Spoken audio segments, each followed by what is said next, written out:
بسم اللہ الرحمن الرحیم۔ شروع اللہ کے نام سے جو بڑا مہربان نہایت رحم والا ہے۔ قاری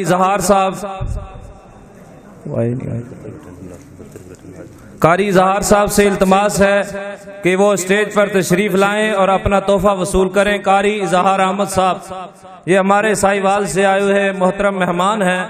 اللہ تعالیٰ ان کی زندگی میں، علم میں، عمل میں برکت عطا فرمائے۔ قاری اظہار صاحب جناب ناظم اعلیٰ حبیب الرحمان صاحب سے اپنا انعام وصول کریں۔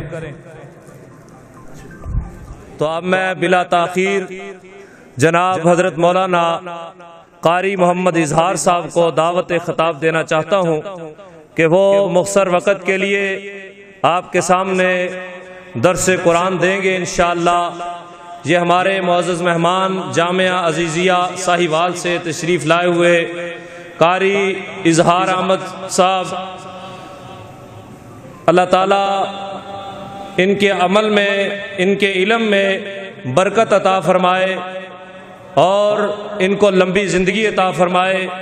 یہ بڑی دور دراز سے ہمارے پاس سفر کر کے ہر کانفرنس کے اندر الحمدللہ تشریف لاتے ہیں اور ہمارے سر پہ ہاتھ رکھتے ہیں۔ ان کی بڑی ہمارے اوپر شفقت ہے۔ پہلے ان کے والد محترم قاری یحییٰ رسول نگری صاحب جو کہ ہمارے پاس تشریف لاتے تھے، اللہ تعالیٰ ان کو جنت الفردوس کے اندر اعلیٰ مقام عطا فرمائے۔ تو اب ان کی ہمارے ساتھ خصوصی محبت اور شفقت ہے جو کہ ہمارے پاس تشریف لاتے ہیں۔ تو اب میں دعوت خطاب دیتا ہوں قاری اظہار احمد صاحب۔ الحمدللہ نحمده ونستعینه ونستغفره ونؤمن به ونتوکل علیہ ونعوذ باللہ من شرور انفسنا ومن سیئات اعمالنا من يهده الله فلا مضل له ومن يضلله فلا هادي له ونشهد أن لا إله إلا الله وحده لا شريك له ونشهد أن محمدا عبده ورسوله أما بعد فإن خير الحديث كتاب الله وخير الهدي هدي محمد صلى الله عليه وسلم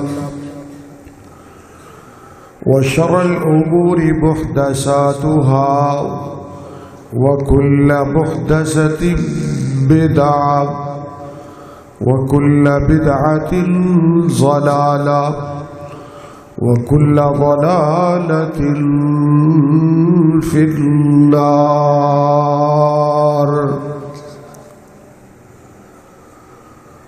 اللهم صل على محمد وعلى آل محمد كما صليت على إبراهيم وعلى آل إبراهيم إنك حميد مجيد۔ اللهم بارك على محمد وعلى آل محمد كما باركت على إبراهيم وعلى آل إبراهيم إنك حميد مجيد. أعوذ بالله السميع العليم من الشيطان الرجيم. بسم الله الرحمن الرحيم.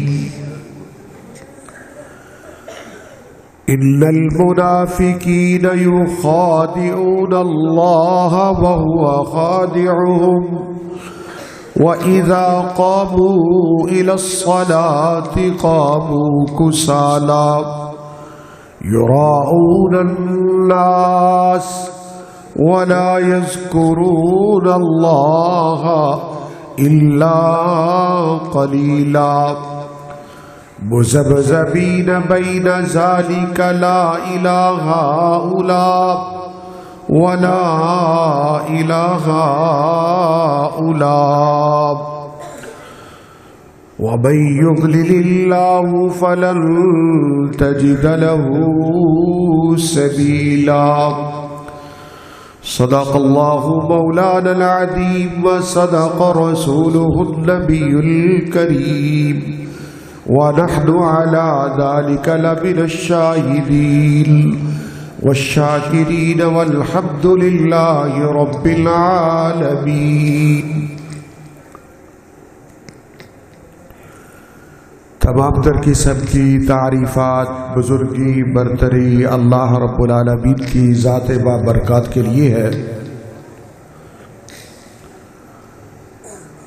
درود و سلام رحمت کائنات سید الاولین والآخرین جناب محمد الرسول اللہ صلی اللہ علیہ وآلہ وصحبہ وسلم کی ذات اطہر پر ہو. دو تین باتیں شروع میں عرض کر کے اپنی جو بات میں کرنا چاہتا ہوں وہ کروں گا اور بات ختم کروں گا. سب سے پہلی بات یہ ہے کہ پہلے بھی ایک دو دفعہ سٹیج سے یہ گزارش کی گئی ہے کہ مسجد کا ماحول ہے، اس ماحول میں ایک تو اپنی آپ باتیں نہیں کریں، دوسرا سبحان اللہ الحمدللہ اللہ اکبر جہاں بھی آپ محسوس کریں کوئی آیت پڑھی جائے، کوئی حدیث پڑھی جائے تو آپ بولا کریں. اس کی وجہ یہ ہوتی کہ جو مخاطب ہوتا ہے اسے پتہ ہوتا ہے کہ لوگوں کا کنیکشن میرے ساتھ ہے. جب آپ آگے سے اس کو جواب نہیں دیتے تو وہ یہ سمجھتا ہے کہ میں پتہ نہیں کہاں بات کر رہا ہوں. اس لیے بڑے متوجہ ہو کے اور اپنے آپ کو بڑا ہوشیار باش بنا کر بیٹھیے. دوسری بات جو میری انتظامیہ سے عرض ہے وہ یہ ہے کہ اکثر یہ سمجھا یہ جاتا ہے کہ جلسہ لمبا ہو تو کامیاب ہوتا ہے. یہ غلط بات. ہم نے بڑی بڑی کانفرنسیں کروائی ہیں، جلسہ جتنا مختصر ہوگا اتنا بابرکت بھی ہوگا، پر رونق بھی ہوگا. اس کی وجہ یہ کہ ضروری بندے یہاں پر سلانے کے لیے نہیں بلاتے، سنانے کے لیے بلاتے. اگر سارے ہی سو گئے تو فائدہ کیا جلسے کا. اس لیے جتنا زیادہ کوشش کریں اس کو کلوز کر کے جو خطیب آپ اوپر نیچے لگائیں اور اس بات کو سمیٹیں، یہی اس جلسے کی خوبصورتی ہے. اور اگر لوگوں نے سونا شروع کر دیا تو پھر کوئی فائدہ نہیں، پھر نہ خطیب کو بات کرنے کا مزہ آتا ہے نہ کسی اور دوسرے کو. اس لیے ایک تو میری یہ گزارش ہے کہ جتنا ہو سکے اس جلسے کو سمیٹنے کی کوشش کیجیے، کیونکہ اب ماشاءاللہ کراؤڈ بھر چکا ہے، حال بھر چکا ہے. اب مزید لوگوں نے آنا نہیں ہے. جو آ چکے ان کو جاگتے جاگتے سنا دیجئے، جو سنانا ہے جاگتے جاگتے سنا دیجئے. جو آیت کریمہ میں نے آپ کے سامنے تلاوت کی ہے، اس آیت کریمہ میں اللہ تعالیٰ یہ ارشاد فرماتے ہیں کہ ایک منافق جو ہوتا ہے یہ ہوتا کون ہے. سب سے پہلی بات کسی بندے کا تعارف ہونا بڑا ضروری ہے کہ وہ ہے کون. مثال کے طور پر ایک بندہ چور ہے تو کیسے پتا چلے گا وہ چور ہے؟ اس کے چہرے پر تو نہیں لکھا. وہ چوریاں کرتا ہے تو پتا لگتا ہے کہ یہ چور ہے. ایک شخص حافظ قرآن ہے کیسے پتا چلے گا یہ حافظ قرآن ہے؟ وہ قرآن پڑھتا ہوگا، سناتا ہوگا تو پتا چلے گا یہ حافظ قرآن ہے۔ ایک شخص کا کاروبار جوتیوں کی دکان ہے، اب وہ جوتیوں کی دکان پر بیٹھا نظر آئے گا تو پتا لگے گا یہ جوتیاں بیچتا ہے۔ اسی طرح ایک ہوتا ہے مومن، یہ بات ذہن نشین رکھیں، ایک ہوتا ہے مومن مسلمان، اس کے بعد آتا ہے منافق، اور اس کے بعد آتا ہے منکر۔ یہ تین کیٹاگریاں آج ہمارے اندر موجود ہیں، آج ہی نہیں ہمیشہ سے رہی ہے۔ پہلی کیٹاگری ایک مومن مسلمان کی، دوسری منافق، اور تیسری منکر۔ یہ بات یاد رہے گی آپ کو؟ اگر یہ آپ کو یاد رہے گی تو میں بات آگے چلاتا ہوں۔ سب سے پہلی کیٹاگری مومن مسلمان، دوسری کیٹاگری منافق، تیسری کیٹاگری منکر۔ آج ہم گفتگو کریں گے درمیان والی کیٹاگری پر، منافق ہوتا کیا ہے، اس کا پتہ کیسے چلتا ہے کہ فلاں شخص منافق ہے۔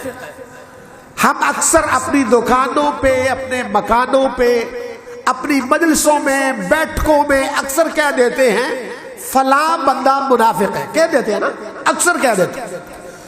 اب پتہ کسی کو کوئی نہیں منافق ہوتا کون ہے، اور یہ بات ذہن نشین رکھیں، یہ بڑا خطرناک بندہ ہوتا ہے جو منافق ہوتا ہے۔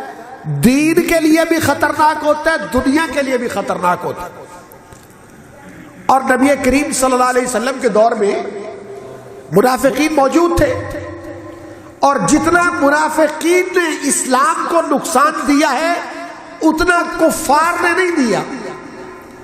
مگر اللہ کا کرم تب یہ تھا کہ جبریل آتے تھے، آ کے اللہ کے رسول پر وحی کرتے تھے، بتاتے تھے کہ یہ فلاں فلاں فلاں فلاں فلاں بندہ منافق ہے، اس سے بچ کے رہنا۔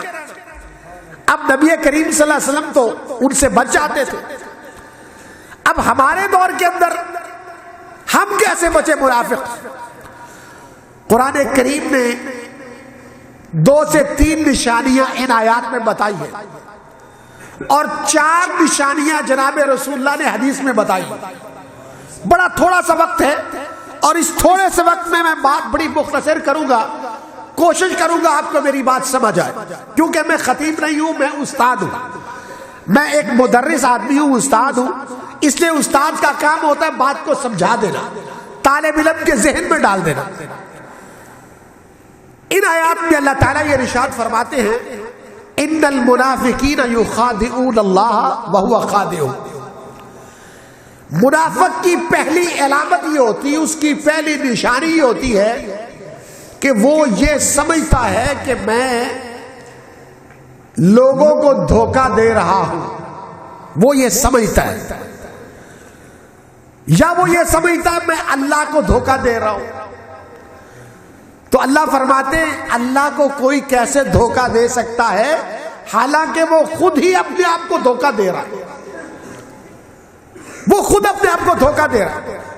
اور یہ بات ذہن نشین رکھیں، ہر چیز مر جاتی ہے، دھوکہ نہیں مرتا۔ ہر چیز مر جاتی ہے، دھوکہ نہیں مرتا۔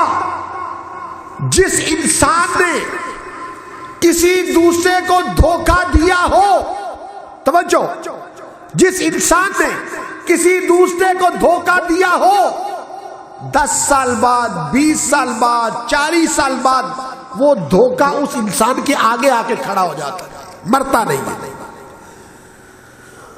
اللہ کریم نے منافق کی نشانیاں کیا بیان فرمائی؟ وَإِذَا قَامُوا إِلَى الصَّلَاةِ قَامُوا كُسَالَىٰ۔ منافق نماز کی طرف آئے گا ضرور، یہ بات ذہن نشین رکھے، منافق مسجد میں آئے گا ضرور، نماز کے لیے آئے گا ضرور، مگر بڑا پیچھے پیچھے، سستی کے ساتھ، کاہلی کے ساتھ، مصیبت سمجھ کے، والدین کا ڈر سمجھ کے، لوگوں کی باتوں کا خوف سمجھ کے وہ آئے گا، بڑا پیچھے پیچھے، سست سست، کبھی دل کر لیا تو پڑھ لی، نہ کیا تو نہ پڑھی، بڑا سست رہتا ہے، اور نماز کے لیے اس کے اندر جوش، جذبہ، ہمت، کوشش وہ اس کے اندر نہیں ہوتی. یہ منافق کی پہلی نشانی. یراؤن الناس، عمل کرتا ہے لوگوں کو دکھلانے کے لیے. اور یہ بات ذہن نشین رکھے، نبی کریم صلی اللہ علیہ وسلم نے فرمایا منافق پر دو نمازیں بڑی بھاری ہوتی. کون کون سی؟ فجر اور عشاء. فجر اور عشاء. باقی نمازوں میں وہ آتا ہے زیادہ. کیوں؟ اس کی دو وجہ ہوتی. ایک تو وہ نمازیں آسان ہوتی، دوسرا وہ لوگوں کو دکھانے کے لیے آتا ہے کہ دیکھو میں مسجد جا رہے ہیں، دیکھو میں مسجد جا رہا ہوں. فجر کے ٹائم بھی اندھیرا، عشاء کے ٹائم بھی اندھیرا، کوئی دیکھ نہیں رہا ہوتا، لہذا وہ دن کی نمازوں میں آتا ہے. یراؤن الناس، دن کے ٹائم میں آتا ہے تاکہ لوگ دیکھیں میں مسجد جا رہا ہوں. ولا یذکرون اللہ الا قلیلا، اور مسجد میں آ کے پتہ کیا کرتا ہے؟ اللہ کا ذکر نہیں کرتا. سیاست کی بات چھیڑ دی، مسجد کے خلاف کوئی بات شروع کر دی، امام کے خلاف کوئی بات شروع کر دی، خطیب کے خلاف کوئی بات شروع کر دی، طالب علم پڑھتے ان کے خلاف کوئی بات شروع کر دی، مدرسے کے خلاف کوئی بات شروع کر دی. مطلب کوئی اس طرح کی بات شروع کر دی جس کا کسی بھی اچھی بات سے تعلق نہ ہو. منافق کی علامت ہے. مسجد میں آئے گا ضرور، مگر آئے گا لوگوں کو دکھانے کے لیے، اور آ کے ذکر نہیں کرے گا، سازشیں کرے گا. اور اس طرح کے لوگ ہوتے ہیں ہر جگہ پر. جناب رسول اللہ صلی اللہ علیہ وسلم نے بات کو سمیٹتے آپ نے 4 نشانیاں منافق کی بیان فرمائی. جس شخص کے اندر وہ 4 نشانیاں ہو نا تو وہ کیا ہوتا ہے؟ پکا منافق. وہ کیا ہوتا ہے؟ پکا منافق. اور جس میں اس 4 میں سے ایک ہو تو اس کا مطلب ہے وہ بھی چوتھے حصے کا منافق ہوتا ہے. جس میں 2 ہو وہ 2 حصوں کا منافق. جس میں 3 نشانیاں وہ 3 حصوں کا منافق. اور جس میں 4 نشانیاں وہ پورا منافق. جناب رسول اللہ صلی اللہ علیہ وسلم نے فرمایا، صحیح بخاری کی روایت، آپ نے فرمایا منافق کی پہلی علامت اذا حدث کذب، جب بات کرے گا جھوٹ بولے گا. توجہ ہے نا بھائی؟ میں نے کیا کہا؟ منافق کی پہلی علامت کون سی؟ جب بات کرے گا جھوٹ بولے گا. اذا حدث کذب، جب بات کرے گا جھوٹ بولے گا. یہ منافق کی پہلی علامت. اب اس کو پتہ نہیں چلتا کہ میں نے جھوٹ بولا ہے، بولتا جھوٹ ہے، پتہ نہیں چلتا. یہاں بھی جھوٹ بول گیا، وہاں بھی جھوٹ بول گیا، باہر نکل کے بھی جھوٹ بول گیا، بازار گھر میں گیا جھوٹ بول گیا، وہاں گھر کے پاس گیا تو اسے بھول جاتا ہے میں نے پہلی بات کون سی کی تھی، دوسری کون سی کی تھی، تیسری کون سی کی تھی، چوتھی کون سی کی تھی. کیونکہ جھوٹ بولنے والے کا حافظہ ختم ہو جاتا ہے. یہ بھی ایک بیماری. جھوٹ بولنے والے کا پتہ کب چلتا ہے؟ جب اس کا جھوٹ پکڑا جاتا ہے. تو پکڑا کب جاتا ہے؟ جب وہ بھول جاتا ہے، اس کی اپنی بات ہی کلیش کر جاتی، اس کی اپنی بات ہی آپس میں کلیش کر جاتی تو پتہ چل جاتا ہے یہ بندہ جھوٹا ہے. اور دوسری نشانی جناب رسول اللہ صلی اللہ علیہ وسلم نے کیا بیان فرمائی؟ فرمایا وَإِذَا وَعْدَ أَخْلَفَ، وعدہ کرتا ہے اور توڑنے کی نیت سے کرتا ہے، پتہ پورا کوئی نہیں کرنا. اور آج کل تو لوگ پتہ کیا کرتے ہیں؟ یہ جب وعدہ کرتے تو ساتھ کہتے ہیں انشاءاللہ. ساتھ کیا کہتے ہیں؟ انشاءاللہ. تو دوسرا بندہ پتہ کیا تھا؟ انہیں دینے دونے کوئی نہیں. کیوں؟ انہیں انشاءاللہ کہتی ہے انہیں کوئی نہیں دینی. اندازہ کیجئے کیوں نہیں دینی. وہ کہتا ہے انہیں دی اللہ تے پا دیتی، ہوں اللہ نہ چاہے نہ اے دے ہے نا. حالانکہ انشاءاللہ کب کہا جاتا ہے؟ جب کسی بات کو پورا کرنا ہو پھر کہا جاتا. دوسری علامت یہ ہو گئی وَإِذَا وَعْدَ أَخْلَفَ، جب وعدہ خلافی کرتا ہے تو پوری نہیں کرتا، وعدہ کرتا پورا نہیں کرتا. یہ 2 نشانیاں ہو. کتنی نشانیاں ہو گئی؟ 2. تیسری نشانی وَإِذَا اؤْتُمِنَ خَانَ، جب اس کے پاس کوئی امانت رکھی جاتی ہے کھا جاتا ہے. آج کل تو لوگ بینکوں میں رکھتے ہیں نا، رواج آ گیا. پہلے لوگ لوگوں کے پاس امانتیں رکھتے تھے، آج کل لوگ بینکوں میں رکھتے ہیں ڈر سے کہ یار اودے کو رکھے کھا جائے گا، اودے کو رکھے کھا جائے گا، اودے کو رکھے کھا جائے گا. تو بندے پھر کیا کرتے ہیں، چلو کسی اور دے کھان نالوں بہتر ہے میں سود ہی کھا لواں. لوگ ڈر سے، لوگوں کے ڈر سے لوگ کیا کرتے ہیں، اپنے پیسے جا کے بینکوں میں رکھوا دیے اور پھر کیا کرتے ہیں، سود کھاتے رہتے ہیں لوگوں کے ڈر سے. اور یہ بھی منافقین کی وجہ سے ہوتا ہے.